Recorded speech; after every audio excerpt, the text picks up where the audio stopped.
Hello everyone, Courtney here. I talk about a profound philosophical belief in episodes 20 and 29 called essentialism. If you are not familiar with this belief, I would highly recommend you go back and give them a listen. By the same author of the book Essentialism, Greg McKeown, came out with another book called Effortless. Today, we will dive a bit into what that is all about. Welcome to episode number 64. Let's get into it.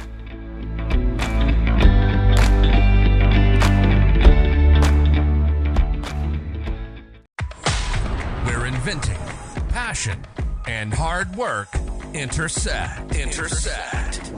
Welcome to the Serial Inventing Podcast. Bite-sized, perspective-altering episodes on serial inventing and beyond. From motivating key tips on product licensing to obstacle-busting conversations on transitioning to a full-time serial product developer. Buckle your seatbelt, because you're in for a ride. Warning, this podcast may motivate you to make wild decisions that will propel you forward in your inventing career and hijack more of your time for your passion. If you aren't ready to make it happen, then this podcast isn't for you.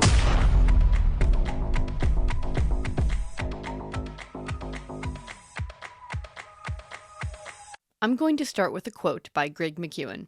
He states that when you focus on what you lack, you lose what you have. When you focus on what you have, you get what you lack. Very powerful. His book basically talks about how you can create effortless actions by completing more by struggling less. We make things like pitching, for example, so much harder than it really is because of the mind game we play. And half of the battle is just getting ourselves to start. But what if we had the ability to control and turn the parts we don't like into the parts we do like? Greg states that a big part of making things effortless is to make things fun, especially when it comes down to something boring or tedious, which pitching both is. If you are one of my students at InventRight, then you know very well that consistency is the key to success in pitching. But we procrastinate pitching, and when we do have time, we endure it versus enjoy it. We constantly battle ourselves. But if we pair it with something we do enjoy, we can start turning that negative energy around in the right direction. I like to think of this as like a thermostat. There is a particular threshold you need to pass to be able to feel warm. That threshold for us is the line we must cross to start enjoying the task at hand.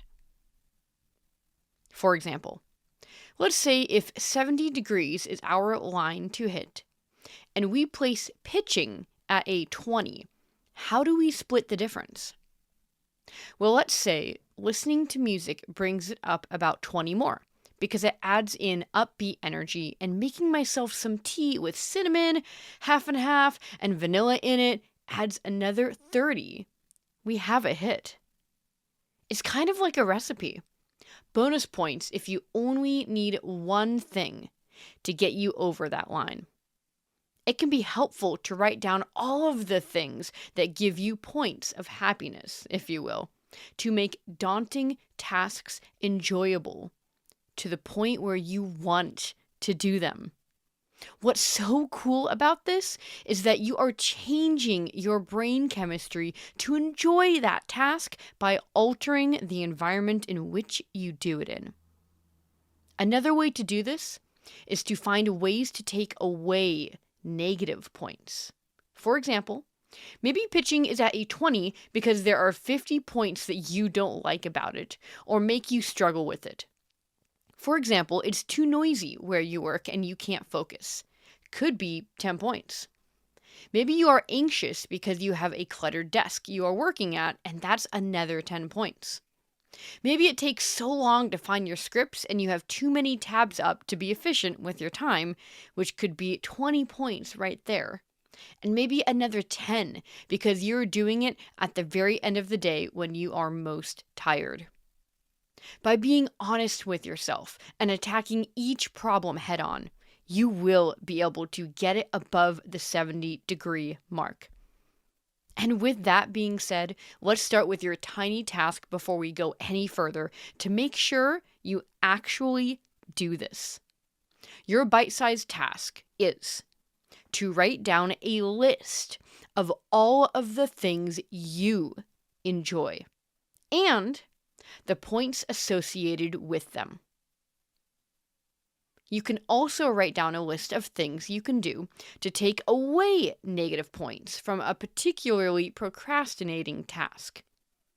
If you send me the statement, "I am committed to my dreams," on LinkedIn, I'll give you a list of 20 things you can add to your thermostat and 20 things you can remove negative points for you to consider pairing with pitching. That in itself is the goal. However, bonus points if you try one this week alongside a task you don't enjoy, like pitching. See if you can start to enjoy pitching by pairing with things you enjoy. It's about time we stopped fighting ourselves and changed the environment in which we procrastinate hard tasks in that we know will make us successful and actually create consistency. Let me know if you want to learn about more golden nuggets from his book, Effortless. His book is in the show notes. Thanks for tuning in and taking a few bites with me today. And remember, serial inventors don't make excuses. They make it happen. See you soon.